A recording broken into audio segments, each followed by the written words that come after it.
Public inter college पट्टी मोड़ा कांड द्वारा चलाई जा रही वर्चुअल ऑनलाइन क्लासेज में मैं आपको कुमार गणित अध्यापक कक्षा 10 के छात्रों का गणित की कक्षा में स्वागत करता हूं। और यहां पर हम लेसन नंबर 14 का अध्ययन कर रहे हैं। लेसन नंबर 14 है सांख्यिकी, और सांख्यिकी में हम अब यहाँ पर एक्सरसाइज 40.1 को यहाँ पर हल करने वाले हैं।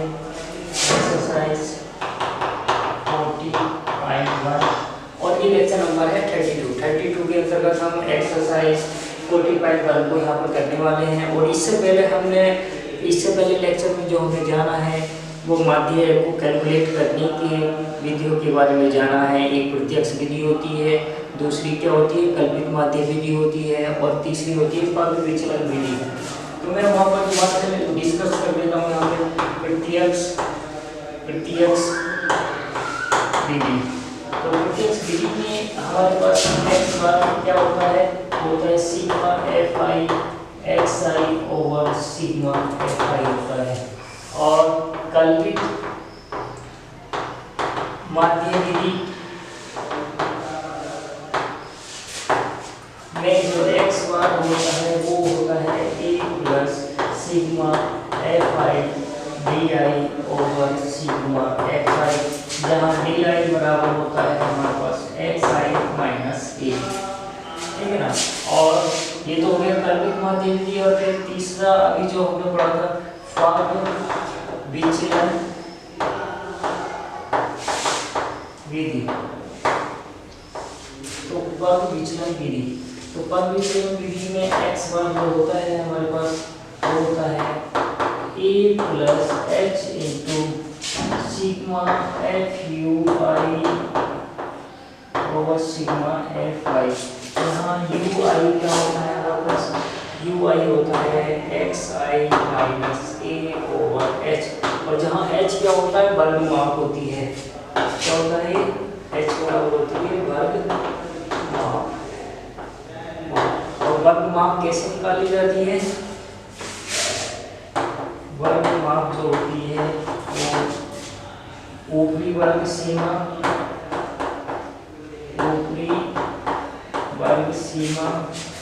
माइनस निचली वर्ग सीमा, इससे करके निकालते हैं ऊपरी वर्ग सीमा और निचली वर्ग सीमा। और यहाँ पर हम एक्सरसाइज का क्वेश्चन नंबर 1 करने वाले हैं। और क्वेश्चन नंबर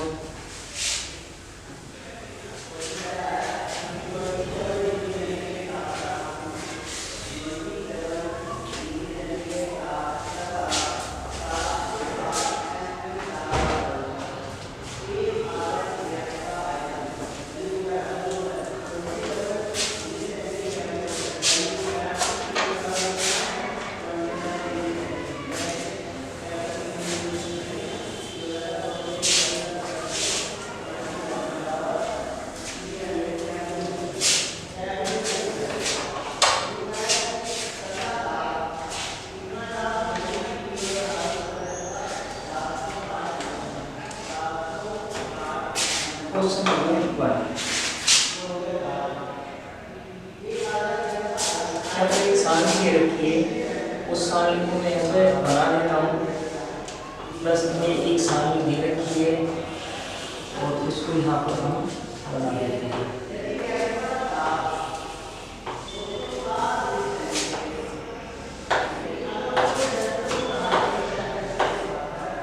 ठीक है, वर्ग सारणी तो वो दे रखी है पौधों की संख्या।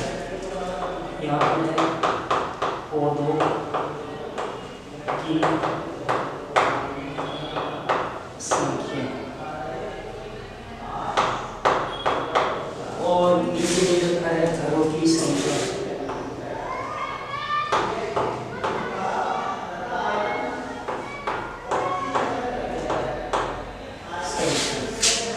और यहाँ पर इंटरवल है 0 से 2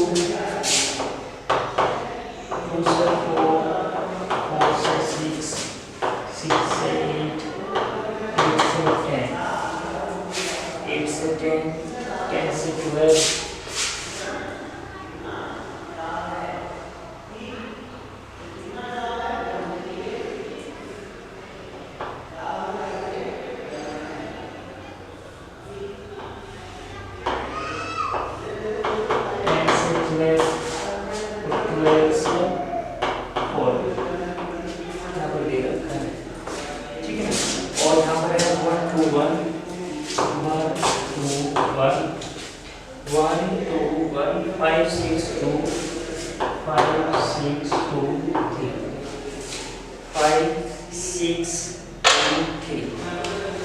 तो देखिए यहाँ पर हम देखने जा रहे हैं एक्सरसाइज 14.5 का क्वेश्चन नंबर 1। विद्यार्थियों के एक समूह द्वारा अपने पर्यावरण संचेतना अभियान के अंतर्गत एक सर्वेक्षण किया गया, जिसमें उन्होंने एक मोहल्ले के 20 घरों में लगे पौधों से संबंधित निम्नलिखित आंकड़े एकत्रित किए। प्रति घर माध्य पौधों की संख्या ज्ञात कीजिए। प्रति घर माध्य पौधों की संख्या ज्ञात कीजिए।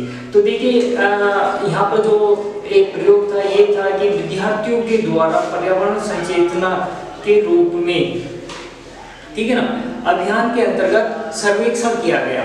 और सर्वेक्षण में उन्होंने क्या करा, 20 घरों को ले लिया है और 20 घरों में पौधों की संख्या को उन्होंने कैलकुलेट किया है, नोट किया है। 20 घरों में लगे पौधों से संबंधित आंकड़ों को एकत्रित किया है और आंकड़ों को एकत्रित किया है। और उसमें क्या देखा है, पौधों की संख्या 0 से लेकर 2 तक, और 0 से लेकर 2 तक पौधों की संख्या वाले घरों की संख्या कितनी है, 1 2 से 4 कितनी है यहाँ पर 2 से 4 पौधों वाले घरों, ऐसे घरों की संख्या जिसमें 2 से लेकर 4 तक पौधे हैं संख्या में, ऐसे घरों की संख्या 2 है। ऐसे घरों की संख्या जिसमें 4 से लेकर 6 तक पौधे देखे गए हैं वो है 1। ऐसे घरों की संख्या जिसमें 6 से लेकर 8 तक पौधे देखे गए हैं वो है 5। और ऐसे घरों की संख्या जिसमें 8 से लेकर 10 तक पौधों की संख्या देखी गई है, ऐसे घरों की संख्या है 6। और ऐसे घरों की संख्या जिसमें पौधों की संख्या 10 से 12 तक पाई गई है, ऐसे घरों की संख्या है 2। और ऐसे घरों की संख्या जहां पर पौधों की संख्या 12 से लेकर 14 तक पाई गई है, ऐसे घरों की संख्या है 3। अगर हम यहाँ पर देखें तो 20 घर हो जाएंगे, 3 + 2 5 6 5 11 5 और 11 5 16 17 18 19 और 20। तो 20 घरों में हमने जो बच्चे हैं, विद्यार्थी हैं, उन्होंने 20 घरों में क्या करा, एक परीक्षण किया, सर्वेक्षण किया और पौधों की संख्या को नोट किया। क्योंकि अभियान किससे संबंधित था, पर्यावरण से संबंधित था, पर्यावरण संचेतना से संबंधित था।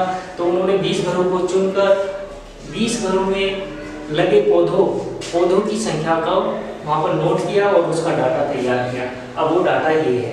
तो अब यहाँ पर क्या पूछा गया है, यहाँ पर पूछा गया है प्रति घर माध्य पौधों की संख्या ज्ञात कीजिए।